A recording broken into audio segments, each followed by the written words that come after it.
merupakan sebuah harta yang sangat berharga bagi setiap manusia. Tanpa pendidikan, kita tak akan bisa membangun kehidupan yang sejahtera. Sosok pendidik dan tenaga kependidikanlah yang terus berjuang mendampingi kita untuk menggapai pendidikan tersebut. Namun, situasi pandemi saat ini membuat seluruh lapisan masyarakat terpuruk, tak terkecuali mereka yang bakti dan setia untuk mencerdaskan bangsa. Untuk itu, Kementerian Pendidikan dan Kebudayaan didukung oleh Kementerian Keuangan dan Komite Penanganan COVID-19 dan Pemulihan Ekonomi Nasional melakukan bantuan subsidi upah bagi pendidik dan tenaga kependidikan non-pegawai negeri. Sebagai salah satu upaya untuk menjaga semangat pendidik dan tenaga kependidikan untuk tetap dan terus menyala di masa pandemi, agar mereka dapat terus mengabdi, mencerdaskan negeri ini untuk Indonesia maju.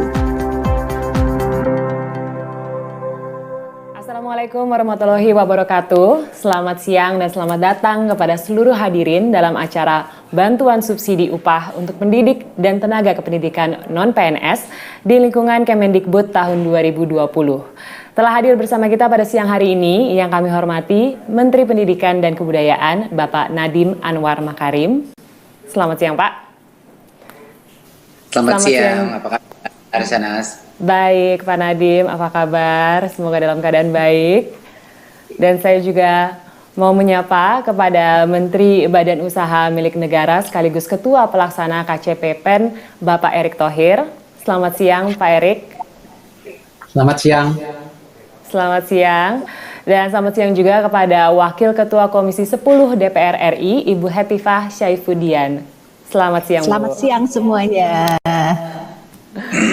Semangat sekali, dan acara pada siang hari ini juga dihadiri oleh Ketua Komisi 10 DPR RI, Bapak Syaiful Huda, Direktur Hubungan Kelembagaan dan BUMN Bank BRI, Bapak Agus Nursanto, Direktur Kelembagaan Bank BNI, Bapak Sis Apik Wijayanto, Direktur Hubungan Kelembagaan Bank Mandiri, Bapak Rohan, Direktur Distribution and Retail Bank BTN, Bapak Jasmine, Sekjen Kemendikbud, Bapak Ainun Naim, Dirjen Guru dan Tenaga Kependidikan, Bapak Iwan Syahril, dan selamat siang juga kepada Dirjen Pendidikan Tinggi, Bapak Dirjen PAUD Dikdasmen, yaitu Bapak Jumeri, Dirjen Pendidikan Vokasi, Bapak Wikan Sakarinto, dan juga kepada Kepala Pusat Layanan Pembiayaan Pendidikan, Bapak Abdul Kahar.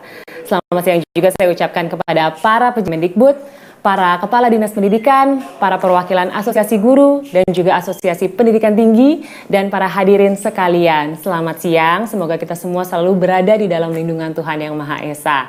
Amin. Bapak dan Ibu sekalian, kita sama-sama merasakan bagaimana pandemi ini telah mengubah kehidupan kita sehari-hari, termasuk dan para pendidik dan tenaga pendidikanlah garda terdepan yang terus berjuang untuk menyalakan semangat mencerdaskan bangsa dan memastikan bahwa seluruh anak Indonesia tetap mendapatkan hak mereka atas pendidikan. Dan sebelum saya melanjutkan, saya juga menyapa kepada Menteri Keuangan Republik Indonesia, Ibu Sri Mulyani Indrawati. Selamat siang, Bu Ani. Siang, Bu. Oke, saya melanjutkan. Jadi bantuan subsidi upah untuk siang, Bu. Baik, kita lanjutkan acara kita. Ada bantuan subsidi upah untuk pendidik dan tenaga kependidikan. Ini adalah wujud hadirnya negara untuk ringankan beban untuk pendidik dan tenaga kependidikan non-PNS yang terdampak pandemi COVID-19 agar semangat mencerdaskan bangsa senantiasa menyala. Jadi tanpa berlama-lama, berikutnya kita akan mengetahui lebih dalam lagi tentang bantuan subsidi upah untuk pendidik dan juga tenaga kependidikan non-PNS di lingkungan Kemendikbud di tahun 2020 ini. Untuk itu kami mengundang Menteri Pendidikan dan Kebudayaan untuk memberikan paparannya langsung kepada yang terhormat Pak Nadiem Anwar Makarim. Waktu dan tempat kami persilahkan. Terima kasih. Assalamualaikum warahmatullahi wabarakatuh. Saya ingin pertama ucapkan terima kasih atas kehadiran Bapak Menpan RB, Ibu Menkyu, dan Bapak Menek BUMN untuk kehadirannya hari ini yang sungguh mengembirakan bagi ujung tombak pendidikan kita, yaitu para guru-guru honorer dan juga dosen kita. Jadi saya ada sedikit presentasi untuk memaparkan apa saja program bantuan subsidi upah bagi pendidik dan tenaga pendidikan.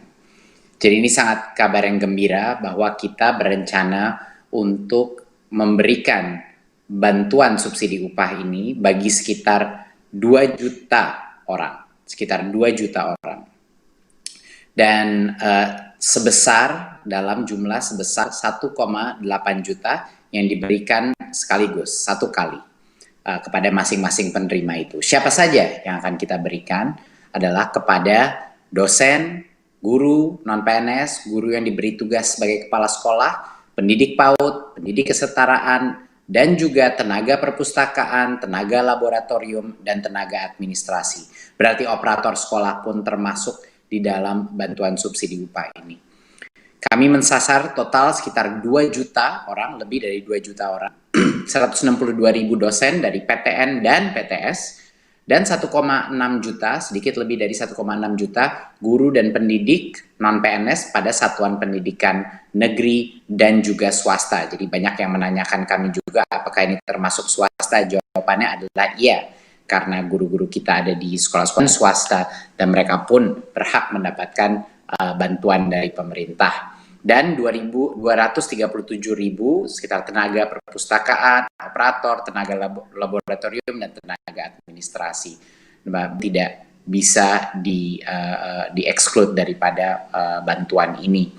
Nah, salah satu hal kenapa kita pemerintah melakukan bantuan subsidi upah adalah untuk membantu ujung tombak pendidikan kita di berbagai macam sekolah kita yang sudah berjasa untuk membantu pendidikan anak-anak kita, tapi mungkin di situasi seperti pandemi ini ada berbagai macam gejolak, bukan saja di bidang pembelajaran tapi juga di bidang ekonomi, dan kami menyadari ini.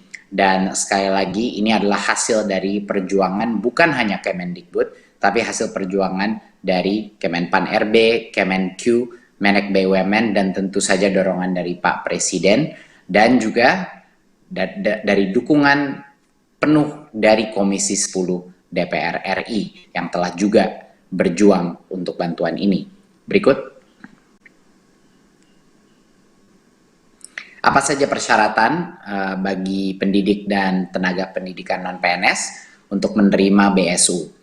Kami di Kemendikbud selalu dalam melakukan bantuan sosial apapun atau bantuan pendamping seperti pada saat kita melakukan kuota, selalu mengutamakan kesederhanaan daripada kriteria sehingga memudahkan para penerima untuk mendapatkannya. Kriterianya sangat sederhana: warga negara Indonesia, berstatus bukan PNS, memiliki penghasilan di bawah 5 juta rupiah per bulan, dan tidak menerima bantuan subsidi upah gaji dari Kemenaker, dari program-program lainnya.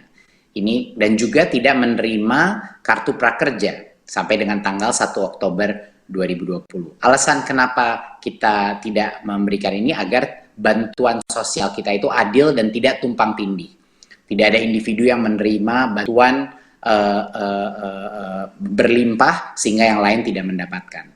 Jadi ini merupakan suatu kriteria kami yang sangat sederhana sehingga semua bisa menerima dengan cepat dan efisien. Yang berikut.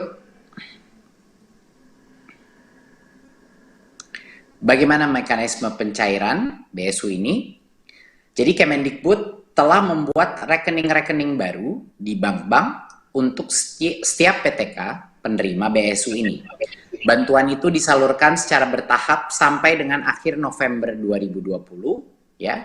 Dan bagi para guru-guru dan dosen bisa mengakses infonya di info.gtk.kemdikbud.go.id, ya, bisa mengakses di mana rekening mereka, apa persyaratan yang belum dipenuhi, atau untuk yang perguruan tinggi di pangkalan data Dikti, pddikti.kemdikbud.go.id, untuk menemukan informasi terkait status pencairan dan lain-lain, rekening bank masing-masing dan lokasi bank cabang, ya. Pada saat berdasarkan informasi di online itu sudah lengkap dan sudah dibilang sudah bisa pergi ke bank untuk mencairkan, maka PTK menyiapkan dokumen-dokumen dan dibawa kepada bank penyalur.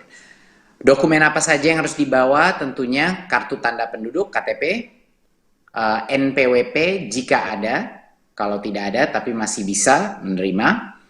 Ada surat keputusan penerima BSU yang dapat langsung diunduh dari website GTK dan PD Dikti, ya, surat keputusan itu, dan juga surat pernyataan tanggung jawab mutlak SPTJM yang diunduh juga dari pada website GTK dan PD Dikti. Dan ini yang kedua, SPTJM ini harus di-print dan ditandatangani dengan materai. Ya, jadi semua kebutuhan di luar KTP dan NPWP itu ada di laman website baik GTK maupun PD Dikti. Pada saat itu sudah lengkap, mari PTK akan mendatangi bank penyalur dan melakukan aktivasi rekening dan langsung menerima BSU tersebut. Ya, PTK membawa dokumen. PTK diberikan waktu untuk mengaktifkan rekeningnya hingga tanggal 30 Juni 2021. Ini kita memberikan waktu yang sangat panjang untuk memastikan semuanya bisa mendapatkan. Kalau misalnya ada kendala teknis, dia cukup waktu untuk mendapatkannya. Saya rasa sekian dari saya. Mungkin terakhir yang saya ingin ucapkan adalah bahwa ini adalah bentuk apresiasi dan juga keprihatinan dari pemerintah pusat untuk semua jasa guru-guru non-PNS yang sudah ada di negara ini. Di masa krisis kesehatan ini dan krisis ekonomi ini, pemerintah harus hadir untuk para tenaga honorer kita dan juga dosen-dosen kita untuk membantu mereka melalui masa kritis ini dengan ekonomi, bantuan dukungan ekonomi yang bisa menyemangati mereka untuk terus mendidik anak-anak kita, untuk terus berinovasi di bidang pendidikan. Terima kasih. Wassalamualaikum warahmatullahi wabarakatuh. Waalaikumsalam. Terima kasih banyak Bapak Nadiem Anwar Makarim atas paparannya. Dan selanjutnya kita akan sama-sama melihat tanggapan dari para pendidik dan juga tenaga kependidikan di Indonesia tentang BSU PTK Kemendikbud ini seperti apa. Mari kita lihat tayangan berikut ini.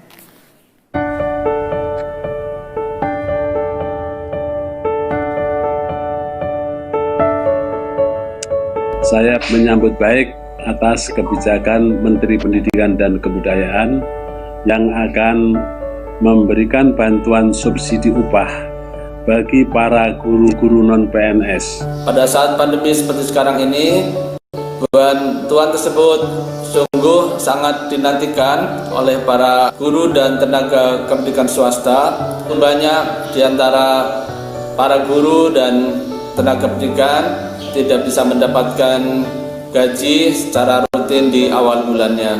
Saya yakin mereka akan berterima kasih sekali menerima bantuan ini. Kami tahu semua bahwa kondisi mereka sangat memprihatinkan, beban semakin berat, sementara mereka juga kondisi ekonominya semakin melemah. Saya kira itu sangat penting dalam upaya mendukung proses pembelajaran tetap berjalan dan mereka bisa berkonsentrasi mengajar tanpa memikirkan asap dapur mereka.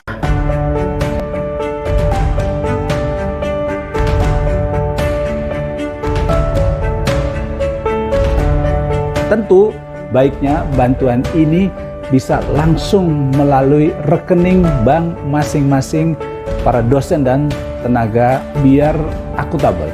Karena dengan demikian lebih mudah dicek, diverifikasi, lebih mudah diterima juga, dan juga meminimalisir potensi dari penyelewengan.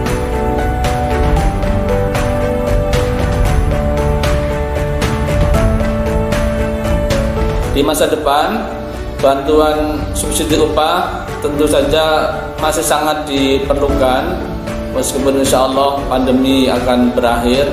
Semoga bantuan subsidi tersebut disalurkan tepat waktu dan tepat sasaran kepada guru non-PNS yang sangat membutuhkan. Harapan saya adalah bahwa program ini dipermanenkan karena ini sudah menjadi bagian janji Pak Presiden Jokowi di masa akhir periodenya beliau berkonsentrasi kepada pengembangan sumber daya manusia. Mesin daripada pengembangan sumber daya manusia adalah guru dan tenaga kependidikan tadi. Dan selanjutnya kami berharap perhatian lebih besar lagi kepada kawan-kawan guru non-PNS, terutama dalam upaya memastikan mereka memiliki kualitas dan posisi sebagai guru profesional. Kami berharap Kementerian Pendidikan dan Kebudayaan bisa membantu guru-guru ini untuk sesegera mungkin menjadi guru-guru profesional. Peluncuran bantuan subsidi upah bagi pendidik dan tenaga kependidikan non-PNS diharapkan dapat mendukung pendidik dan tenaga kependidikan dalam menjalankan tugas mulianya, yaitu mendidik anak bangsa yang dalam situasi pandemi ini menjadi lebih menantang dibandingkan tahun-tahun sebelumnya.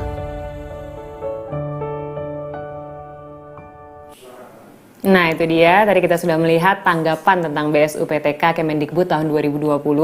Nah, langsung saja kali ini kita akan berbincang-bincang dengan para narasumber kita hari ini yang sungguh luar biasa. Untuk itu kami mengundang Menteri Pendidikan dan Kebudayaan, Bapak Nadiem Anwar Makarim. Saya juga mengundang Menteri Keuangan Ibu Sri Mulyani, BUMN sekaligus Ketua Pelaksana KPCPEN, Bapak Erick Thohir, dan Wakil Ketua Komisi 10 DPR RI, Ibu Hetifah Syaifudian. Selain itu juga telah hadir bersama kita perwakilan penerima manfaat, yaitu Bapak Muhammad Kasim, perwakilan guru dari SMPN 41 Satap Batu Putih, Maros, Sulawesi Selatan. Oke, untuk kesempatan pertama mungkin saya ingin menyapa dan juga bertanya kepada Pak Erick Thohir terlebih dahulu. Selamat siang Pak, ini ada pertanyaan, apa saja program untuk meringankan masyarakat terdampak pandemi COVID-19 yang disiapkan oleh pemerintah melalui KCPPEN? Ya, terima kasih. Saya rasa di sini juga ada Ibu Menkyu yang merupakan wakil ketua, dan tanpa dukungan beliau tidak mungkin juga kami KPCPN bisa berjalan. Tentu sesuai dengan arahan Bapak Presiden dan diskusi dengan pimpinan, yaitu Pak Erlangga sebagai Menteri Nasi, dan tentu juga di situ terlibat beberapa menteri senior lain. Bagaimana memang program Indonesia Sehat, Indonesia Bekerja, Indonesia Tumbuh bisa berjalan dengan baik. Di mana untuk program Indonesia Sehat yang kita ketahui memang seperti yang sudah disampaikan sebelumnya, selain bagaimana kita memperkuat tracing, tracking, dan lain-lain, juga sekarang masuk ke program coba vaksinasi di awal tahun depan atau lebih awal. Dan tentu yang terpenting pada Indonesia Sehat ini juga didampingi yaitu Indonesia Bekerja. Nah, kita ingin memastikan sesuai dengan arah pertumbuhan yang Ibu Menkyu sampaikan bahwa kita harap ada sustainability yang kita lakukan. Karena itu pada saat masyarakat ini sangat membutuhkan, karena itu kami pemerintah hadir menolong banyak program-program, salah satunya yang hari ini bagaimana kita memberikan bantuan kepada pendada pendidik, ya, baik yang ada di Mendiknas ataupun di Menteri Agama, yang kemarin sebelumnya juga kita luncurkan yang namanya pulsa untuk bantuan juga, tetapi tidak hanya di situ, banyak sekali program lain, apakah program prakerja, bansos, desa, dan seterusnya. Dan ini tidak lain ingin membantu daripada masyarakat yang pada saat ini memang perlu bantuan dari pemerintah. Tetapi kita tidak boleh berpuas di situ. Kita tetap berharap Indonesia ke depan tumbuh, karena itu tetap investasi yang dilakukan pemerintah, apakah pembukaan lapangan kerja, apakah pembangunan infrastruktur, food estate, dan lain-lain tetap dijalankan berkesinambungan untuk agar ketika COVID-19 ini bisa recovery, Indonesia tetap tumbuh seperti diharapkan. Selanjutnya saya juga ingin tahu Pak, bagaimana peranan bank pemerintah dalam menyalurkan bantuan seperti BSU ini? Ya, saya rasa terima kasih kepada Menteri Pendidikan ya, dan juga Bu Menkyu yang hadir, bahwa kami memang di bank pemerintah terus diberi kepercayaan untuk membantu program-program pemerintah. Yang kemarin juga kita lakukan apakah bantuan Presiden untuk usaha mikro, juga kami terlibat. Lalu juga sekarang kita lakukan seperti hari ini untuk tambahan honorer untuk tenaga pendidik, apakah subsidi gaji. Nah, karena itu kami di Kementerian BUMN sangat berharap Himbara terus berkonsolidasi, terus memperbaikan sistem dan servisnya. Dan yang paling penting mendukung program Satu Data pemerintah. Karena itu kemarin kita sudah sampaikan juga, khususnya nanti untuk usaha mikro, kita coba sinergikan BRI, Penggadaian, dan juga PNM untuk bisa mempunyai program Satu Data, seperti juga bagaimana konsolidasi daripada Himbara yang ada di banknya, syariah. Nah, ini juga kenapa penting? Karena kita ingin mendukung program pemerintah ke depan, bahwa data-data ini akurat dan bisa dipertanggungjawabkan, tidak salah sasaran. Karena itu tentu terima kasih atas kepercayaannya. Baik, terima kasih banyak Pak Erick Thohir untuk jawabannya. Selanjutnya saya juga ingin bertanya kepada Ibu Sri Mulyani. Selamat siang, Bu Ani. Selamat siang. Bu, pertanyaan pertama, selaku Bendahara Negara, bagaimana Kemenq memfasilitasi pendanaan bagi penanganan COVID-19 dan juga pemulihan ekonomi nasional saat ini?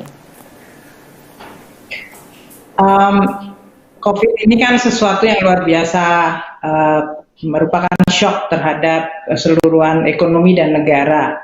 Jadi pertama, untuk bisa mendukung dengan APBN harus ada landasan hukumnya. Makanya Bapak Presiden mengeluarkan peraturan pemerintah pengganti undang-undang yang menjadi Perpu nomor 1 itu menjadi Undang-Undang nomor 2. Berdasarkan itu kemudian dilakukanlah seluruh redesign anggaran dari sisi belanja, terutama bagaimana kita memfokuskan untuk bidang kesehatan, bidang membantu masyarakat, bansos.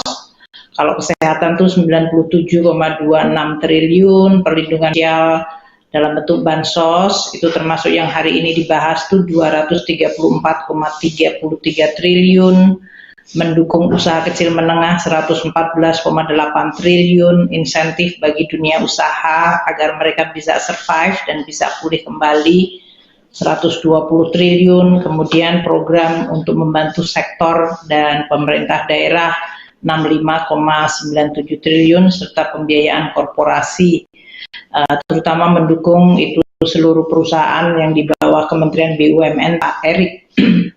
Nah, dari seluruh belanja-belanja yang sangat besar itu tujuannya adalah satu, karena ini adalah masalahnya penyebabnya COVID, ya pertama membuat pemerintah dan pemerintah daerah dalam hal ini untuk mampu menangani pandemi tersebut. Makanya alokasinya meningkat cukup besar untuk bidang kesehatan. Namun yang kedua adalah jangan sampai shock COVID ini menyebabkan masyarakat merosot kehidupannya dari sisi kesejahteraannya, atau kalau mereka kehilangan pekerjaan, mereka tetap mampu untuk bisa memenuhi kebutuhan pokoknya, dan juga untuk kegiatan seperti belajar mengajar, karena kita tidak bisa berinteraksi secara fisik langsung. Namun tidak berarti anak-anak kita tidak boleh kemudian tidak belajar selama sekarang sudah 9 bulan. Oleh karena itu pemerintah mengeluarkan cukup banyak anggaran untuk tadi membantu masyarakat. Pertama untuk yang betul-betul 10%, 20% paling bawah, dia mendapatkan tambahan dari mulai uang tunai, bantuan sembako, baik yang di daerah Jabodetabek yang merupakan epicentrum waktu itu, dan kemudian meluas kepada berbagai provinsi lainnya. Juga kalau masyarakat kehilangan pekerjaan di kota, dia pulang ke desa, juga dilakukan yang disebut bantalan sosial melalui BLT desa, itu yang dibuatkan untuk bisa menanggung masyarakat yang perlu mendapatkan dukungan. Nah, khusus untuk bidang pendidikan, karena ini adalah sesuatu di mana kita tiba-tiba harus berpindah menuju kepada pendidikan secara online, maka dilakukanlah langkah-langkah untuk membantu, dan itu pun terus direview, karena pada awal kita fokusnya memang COVID, maka kesehatan, kemudian membantu masyarakat melalui bansos. Tapi kemudian kita tahu bahwa banyak murid-murid di bawah Pak Mendikbud, Pak Mas Nadiem, atau Kementerian Agama, mereka itu tidak memiliki akses terhadap internet atau tidak bisa membayar internet. Maka dilakukanlah berbagai langkah untuk membantu masyarakat agar kegiatan belajar mengajar meskipun tidak bertemu secara fisik tetap bisa dilakukan dengan memberikan bantuan internet. Itu yang diberikan kepada seluruh murid di seluruh Indonesia. baik yang di Kemendikbud maupun Kemenak seperti pesantren dan madrasah dan pendidikan agama yang lain. Tidak hanya muridnya, tidak hanya mahasiswa, tapi juga guru dan dosen juga diberikan bantuan dalam bentuk internet ini. Ini yang menyebabkan juga tambahan untuk subsidi dari sisi internet. Kemudian kita melihat bahwa waktu kemudian jumlah penerima bantuan masyarakat, terutama yang mereka di bawah 5 juta pendapatannya dari BPJS Tenaga Kerja, maka kita melihat untuk guru-guru honorer atau tenaga pendidikan yang bukan guru seperti pustakawan dan yang lain-lain, mereka juga pendapatannya juga mungkin banyak yang tadi 1,6 juta, di bawah 5 juta atau sampai dengan 5 juta. Maka kemudian dilakukanlah alokasi bantuan waktu pemerintah memberikan bantuan upah atau bantuan gaji bagi mereka yang pendapatannya di bawah 5 juta. Kita menggunakan mekanisme BPJS Tenaga Kerja maupun para guru yang ada di bawah tempatnya Pak Nadiem dan tempatnya Menteri Agama. Inilah yang kita tambahkan tadi anggarannya untuk bantuan gaji guru honorer di Kemendikbud dan gaji guru honorer di Kementerian Agama. Totalnya bisa mencapai lebih dari 2,4 juta orang. Tadi Pak Nadiem menyampaikan 1,6 juta di bawah Kementerian Pendidikan. Di bawah Kementerian Agama ada 0,8 juta. Dan total bantuannya itu juga meningkat dalam hal ini tadi 600.000 dikalikan atau dalam 3 bulan. Ditransfer langsung kepada akun mereka masing-masing. Dalam hal ini kita tentu mengetahui bahwa ini adalah suatu suasana yang sangat tidak biasa, extraordinary. Makanya pemerintah itu membantu masyarakat melalui identifikasi siapa target grupnya, termasuk dalam hal ini masyarakat diberikan bantuan listriknya. Yang mereka yang listriknya 450 VA dibebaskan selama 6 bulan. Yang listriknya 900 VA diberikan diskon 50%. Ini tujuannya supaya karena masyarakat sekarang kegiatannya lebih banyak di dalam rumah, maka mereka tidak menjadi beban yang tambahan. Jadi pemerintah memang membantunya melalui berbagai saluran. Tadi yang dari sisi targetnya masyarakat, yang terutama sangat rentan, yang sangat membutuhkan, diberikan direct atau langsung baik dalam bentuk bantuan tunai maupun sembako. Kemudian untuk UMKM yang sekali itu juga kita berikan dalam berbagai bantuan yang diberikan pada mereka melalui jalur tambahan biaya atau bantuan produktif seperti modal kerja 2,4 juta per UMKM. Kemudian juga diberikan subsidi bunga supaya mereka meminjam atau pinjamannya yang sekarang dibebaskan bunganya untuk yang pinjamannya kecil banget UMKM itu, dan kemudian juga diberikan jeda supaya mereka tidak perlu harus membayar pada saat ekonomi lagi mengalami tekanan. Jadi memang banyak sekali yang dilakukan pemerintah. Saya ingin menutup dengan mengatakan dalam situasi COVID ini semua mengalami shock. Sebetulnya APBN yang dikelola oleh pemerintah, keuangan negara juga mengalami shock. Namun tidak boleh dibiarkan bahwa shock itu kemudian menghancurkan seluruh hal. Dari mulai kesehatan, sosial, kegiatan pendidikan, kemudian dari sisi usaha kecil menengah dan ekonomi. Maka APBN bekerja ekstra keras. Kita dibolehkan memiliki defisit di atas 3%. Itu karena penerimaan perpajakan kita turun, semua pembayar pajak sedang kesusahan, sebagian besar. Namun belanja-belanja itu penting sekali bagi kita karena memang masyarakat nggak bisa menunggu. Dan itulah yang menjadi fungsi peranan penting dari anggaran pendapatan belanja negara atau kebijakan keuangan negara.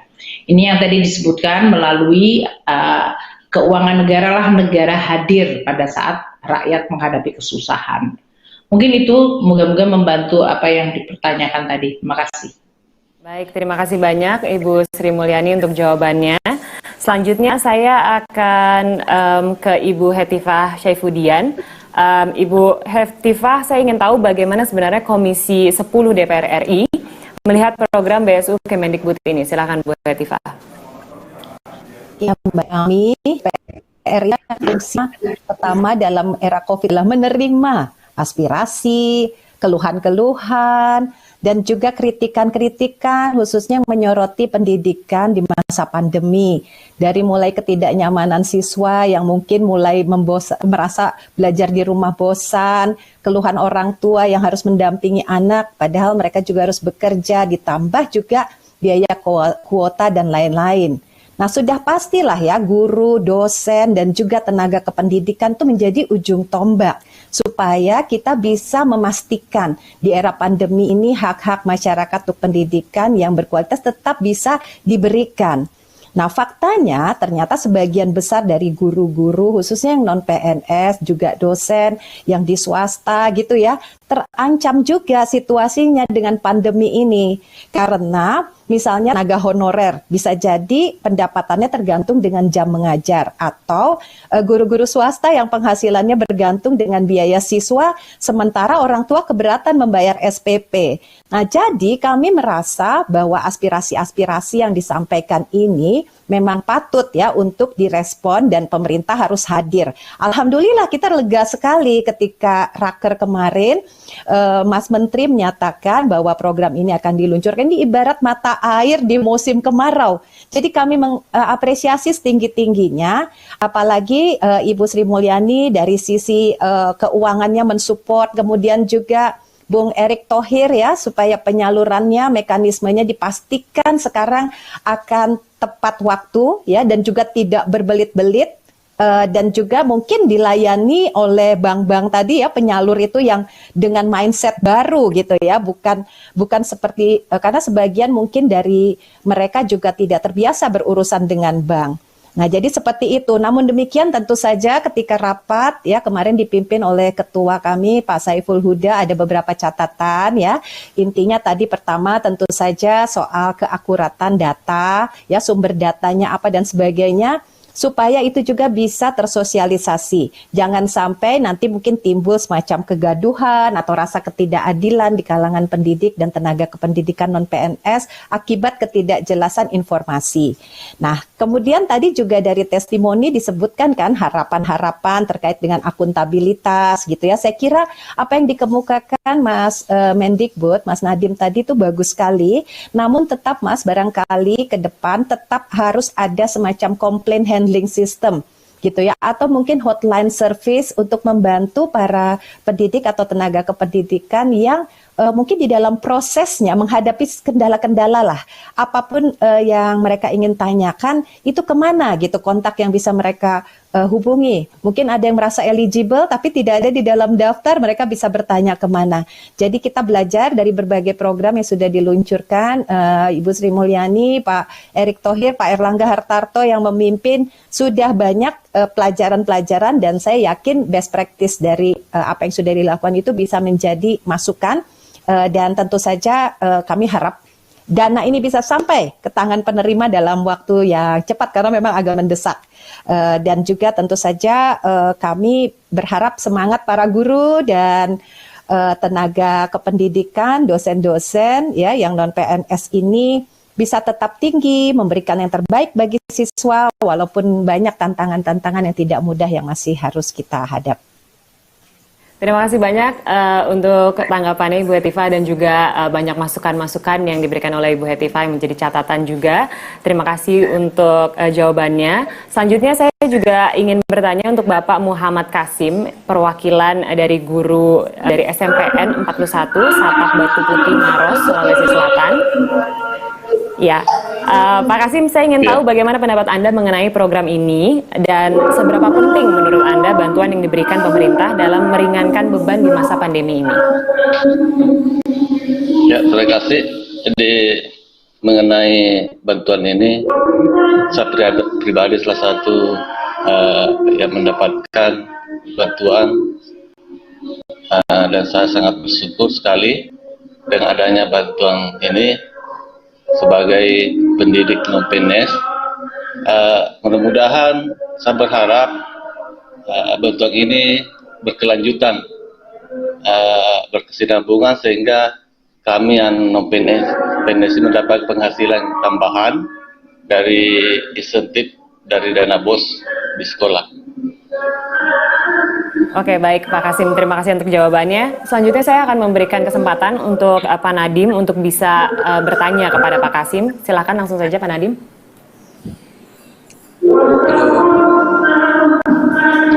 Ya Pak Tri. Ingin menanyakan bagaimana jadinya menurut Pak Kasim yang akan paling terbantu dari dana ini adalah uang untuk apa? Yang paling akan terbantu untuk guru-guru honorer di daerah misalnya. Itu akan paling membantu untuk apa? Yang paling membantu mengenai bantuan ini termasuk membantu mengenai kebutuhan keluarga. Terima kasih. Untuk keluarga ya Pak. Dan boleh saya tanya juga, apakah sudah terasa lapangannya dana BOS pun boleh dilakukan, boleh digunakan kepala sekolah untuk membantu juga menambah upah atau membantu upah kepada guru honorer Pak? Itu apakah sudah dirasakan juga di daerah? Alhamdulillah sudah dirasakan Pak Menteri.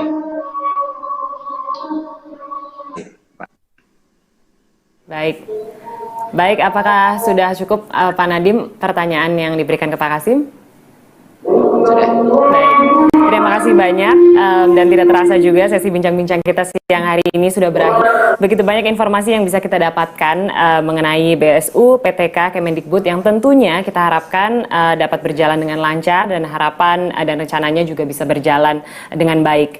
Sekali lagi saya ucapkan terima kasih para panelis kita hari ini. Ada Bapak Nadiem Anwar Makarim, Ibu Sri Mulyani, Bapak Erick Thohir, Ibu Heti Syaifudian, dan juga Bapak Muhammad Kasim. Terima kasih atas waktunya dan juga semua informasi yang sudah diberikan. Saya persilakan untuk para panelis yang terhormat untuk meninggalkan acara pada siang hari ini dan melanjutkan agenda selanjutnya. Tapi saya minta untuk Bapak Nadiem Anwar Makarim, saya mohon untuk tetap tinggal di tempat karena sebentar lagi kita akan langsung masuk ke sesi tanya jawab dengan teman-teman media. Untuk itu saya juga mengundang Sekretaris Jenderal Kemendikbud, Bapak Ainun Naim, untuk bergabung bersama kita di sesi tanya jawab siang hari ini. Halo Pak Ainun, sudah bergabung bersama kita ya? Selamat siang Bapak. Oke, dan untuk pertanyaan pertama kita akan langsung saja masuk ke sesi tanya jawab. Ini ada pertanyaan dari Harian Kompas yang senada dengan RRI. Pertanyaannya, bagaimana kriteria, syarat, dan mekanisme penyaluran bantuannya? Apakah untuk semua guru swasta dan guru honorer tanpa terkecuali? Karena ada juga guru swasta terutama di sekolah-sekolah elit yang tidak ada masalah dengan penghasilan mereka. Silakan saya berikan kesempatan untuk Pak Menteri terlebih dahulu. Terima kasih. Seperti yang saya sebut tadi, kriterianya itu sangat jelas bahwa dia itu guru non-PNS yang punya penghasilan di bawah 5 juta rupiah. Berarti pertanyaan ini mengenai bagaimana sekolah-sekolah elit yang gurunya dibayar besar. Kalau mereka dibayar di atas 5 juta, mereka tidak boleh menerima bantuan upah ini. Dan semua guru swasta dan guru honorer non PNS yang di bawah 5 juta itu bisa menerima. Jadi ditentukan ini bukan hanya guru honorer di sekolah negeri. Ini adalah untuk semua guru non PNS yang ada di Indonesia di saat ini. Jadi benar-benar demokratis dan merata dan adil, dan bagi yang sudah mencukupi tidak boleh mendapatkan. Berikan kesempatan juga untuk Pak Sesjen, mungkin ada yang mau ditambahkan?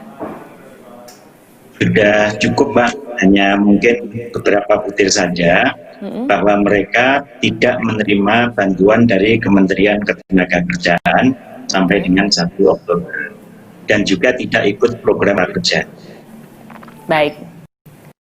Baik, itu adalah kriteria dan syarat dan mekanisme penyaluran bantuannya. Oke, dan untuk pertanyaan kedua, ini datang dari Harian Muda. Pertanyaannya, berapa total anggaran dan berapa pendidik dan tenaga pendidik yang disasar? Silakan. Mungkin dari Pak Nadiem, silakan. Baik, ini adalah sekali lagi hasil perjuangan kami di Kemendikbud, Komisi 10, tapi juga dengan hasil perjuangan dari Menek BUMN, dan juga Kemenq. Kami berhasil menyiapkan anggaran sebesar 3,6 triliun, 3.622 miliar 517 juta 600 ribu rupiah ya. Jadi kira-kira sekitar di atas sedikit 3,6 triliun. Ini adalah untuk total sasaran sebesar 2.034.732 orang yang terdiri dari yang paling besar tentunya 1,6 guru dan pendidik di satuan pendidikan negeri dan swasta ya, non PNS, dan yang kedua terbesar adalah untuk 237.623 tenaga perpustakaan, tenaga laboratorium, dan tenaga administrasi, di mana operator sekolah termasuk di sini. Dan yang ketiga adalah 162.277 dosen di PTN dan PTS. Itu totalnya yang itu sasaran kita yang akan diberikan. Pak Nadiem, untuk jawabannya mungkin ada yang mau ditambahkan lagi dari Pak Ainun, silahkan. Sudah cukup, Mbak. Oke, baik. Kita lanjut ke pertanyaan ketiga, ini datang dari LKBN Antara. Pertanyaannya, kapan rencana realisasi pencairannya? Silahkan Pak Nadiem. Mungkin ini Pak Sekjen lebih tepat. Detail. Pak Sekjen. Ya, jadi pencairan sudah mulai bisa dilakukan sekarang, bulan November, Desember ini. Namun para pendidik dan tenaga pendidik itu punya kesempatan sampai dengan 30 Juni tahun 2021 ya untuk mengaktifkan rekening dan mencairkannya. Bisa dilakukan pencairannya ya Pak? Ya. Saat ini, oke. Pertanyaan terakhir pada siang hari ini datang dari Tempo. Bagaimana Kemendikbud bisa menjamin BSU tepat sasaran? Baik, terima kasih. Pemberian bantuan ini kan tujuannya untuk melindungi, mempertahankan, dan meningkatkan kemampuan ekonomi pendidik dan tenaga pendidikan kita ya, karena terdampak corona ini. Jadinya beberapa langkah yang kita pastikan bahwa ini tepat sasaran. Kita memastikan ini calon penerima terdaftar dulu di data pokok pendidikan dan PD Dikti. Itu dulu, berdasarkan Dapodik dan PD Dikti. Dan itu semuanya berbasis data dan online. Kami memverifikasi data tersebut ya dengan data Kemendikbud dan data penerima bantuan subsidi upah atau gaji dari Kementerian Ketenagakerjaan. Ini agar tidak tumpang tindih dengan bansos lainnya yang dilakukan. Bansos BPJS, bansos prakerja, dan lain-lain ya. Itu agar tidak tumpang tindih. Inilah yang kita maksudkan tepat sasaran. Artinya yang benar-benar belum menerima bantuan dari pemerintah pusat sebelumnya. Ya kan? Dan juga calon penerima harus menandatangani surat pernyataan tanggung jawab mutlak SPTJM yang sebenar-benarnya, dengan sebenar-benarnya jika berpenghasilan 5 juta atau lebih tidak bisa memproses bantuan. Dan kalau dia tidak jujur mengenai itu, lalu bisa diambil tindakan hukum. Berarti untuk yang sudah mapan di sekolah-sekolah di mana gajinya di atas sebesar itu, dia tidak bisa menerima, tidak diperkenankan untuk menerima. Dan jangan lupa, bukan hanya tepat sasaran, tapi juga harus efisien. Dan metodologi pengiriman kita dan dokumentasi di mana semua dokumennya itu ada di laman website kita, PD Dikti maupun juga di websitenya GTK, sudah jelas. 2 formulir yang harus dibawa tinggal di print, 1 harus ditandatangan dengan materai, 1 tinggal dibawa, dan semua detailnya ada di website tersebut. Jadi tidak membutuhkan persetujuan dari siapapun lagi, tidak dari kepala sekolah atau kepada dinas. Guru itu bisa langsung secara online mengunduh dan memprint dokumen tersebut, dan kalau sudah semua ketentuannya sudah siap, dia bisa langsung pergi ke bank untuk mencairkannya. Dan tentunya Kemendikbud melakukan pengawasan internal dan oleh auditor internal dan pengawasan eksternal oleh BPK untuk memastikan kita selalu didamping dalam proses ini. Dan untuk semua pengaduan terkait isu bantuan ini bisa disampaikan di Unit Layanan Terpadu ULT Kementerian Pendidikan dan Kebudayaan. Inilah hotline kita, call center kita, di mana semua isu ini bisa diselesaikan melalui unit layanan terpadu kita. Baik, terima kasih untuk jawabannya Pak Nadiem. Mungkin ada yang mau ditambahkan dari Pak Ainun, silakan saya berikan kesempatan. Sudah cukup, Mbak. Oke. Baik, terakhir pertanyaan untuk Pak Nadiem. Pak Nadiem, apakah ada pesan-pesan untuk para penerima BSU Kemendikbud? Terima kasih. Yang pertama adalah dari awal masa jabatan saya dan tim saya selalu berkomunikasi bahwa kita adalah Kementerian Pendidikan Kebudayaan Republik Indonesia, bukan Kementerian Pendidikan untuk sekolah negeri. Dan kita bukan hanya menyebut itu sebagai suatu filsafat saja, tapi kami terapkan dalam berbagai macam kebijakan kita yang berpihak kepada guru-guru swasta dan guru-guru non-PNS honorer yang ada di sekolah-sekolah kita.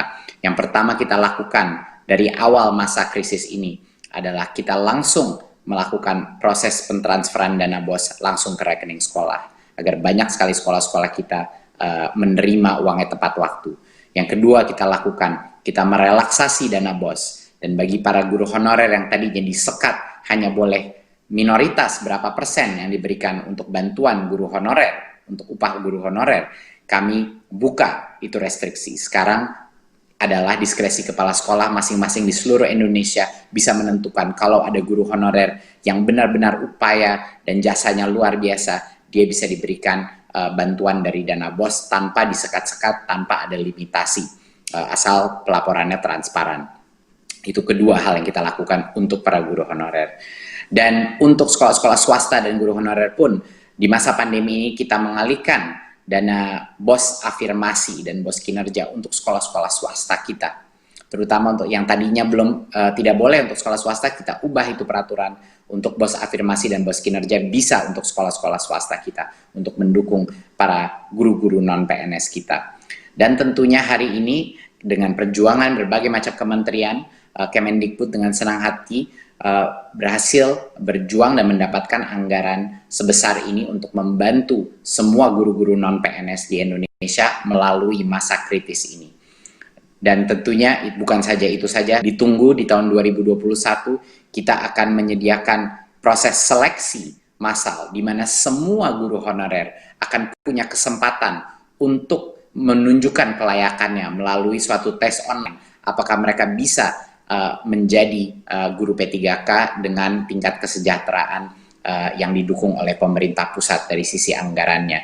Berarti itu adalah langkah pertama di 2021 bahwa guru-guru honorer secara serentak semuanya bisa ikut tes kelulusan untuk menjadi P3K. Berarti mereka mendapatkan kesempatan yang adil untuk bisa membuktikan kelayakan mereka menjadi ASN. Jadinya ini adalah langkah-langkah nyata yang telah kita lakukan untuk para guru-guru non-PNS kita, dan akan kedepannya akan selalu menjadi suatu strategi kita untuk merangkul para guru-guru honorer dan untuk memberikan kesempatan yang adil untuk mereka juga bisa berpartisipasi dan meningkatkan kesejahteraannya. Terima kasih. Wassalamualaikum warahmatullahi wabarakatuh. Waalaikumsalam, terima kasih banyak Pak Nadiem untuk penjelasannya, dan juga saya ucapkan terima kasih untuk Bapak Ainun Naim untuk penjelasan dan kesempatan yang diberikan pada hari ini. Kami persilahkan Pak Nadiem Anwar Makarim dan juga Pak Ainun Naim untuk meninggalkan acara dan melanjutkan agenda selanjutnya. Terima kasih Bapak. Terima kasih. Terima kasih. Terima kasih. Baiklah. Dengan berakhirnya sesi tanya jawab, berakhir pula acara kita pada siang hari ini. Kami juga mengucapkan terima kasih kepada Menteri Keuangan Ibu Sri Mulyani Indrawati, kepada Menteri Badan Usaha Milik Negara sekaligus Ketua Pelaksana KPCPEN Bapak Erick Thohir, Wakil Ketua Komisi 10 DPR RI Ibu Hetifah Syaifudian, kepada Ketua Komisi 10 DPR RI Bapak Syaiful Huda, kepada Direktur Hubungan Kelembagaan dan BUMN Bank BRI Bapak Agus Nursanto, Direktur Kelembagaan Bank BNI Bapak Sis Apik Wijayanto, Direktur Hubungan dan Kelembagaan Bank Mandiri Bapak Rohan Hafaz, Direktur Distribution and Retail Bank BTN Bapak Jasmine, Dirjen Guru dan Tenaga Kependidikan Bapak Iwan Syahril, Dirjen Pendidikan Tinggi Bapak Nizam, Dirjen PAUD Dikdasden Bapak Jumeri, Dirjen Pendidikan Vokasi Bapak Wikan Sakarinto, dan Kepala Pusat Layanan Pembiayaan Pendidikan Bapak Abdul Kahar, dan para pejabat di lingkungan Kemendikbud, para kepala dinas pendidikan, para perwakilan asosiasi guru dan asosiasi pendidikan tinggi, Bapak Muhammad Kasim, rekan-rekan media, dan para hadirin yang pastinya sudah hadir pada siang hari ini. Semoga seluruh informasi yang kita terima hari ini bisa membangkitkan semangat kita untuk selalu bersama-sama mendukung satu sama lain, khususnya kepada para pendidik dan juga tenaga pendidik di Indonesia, karena merekalah yang menjadi ujung tombak dari majunya pendidikan di Indonesia. Akhir kata, saya Syahnas Suartono, pamit undur diri. Terima kasih. Wassalamualaikum warahmatullahi wabarakatuh.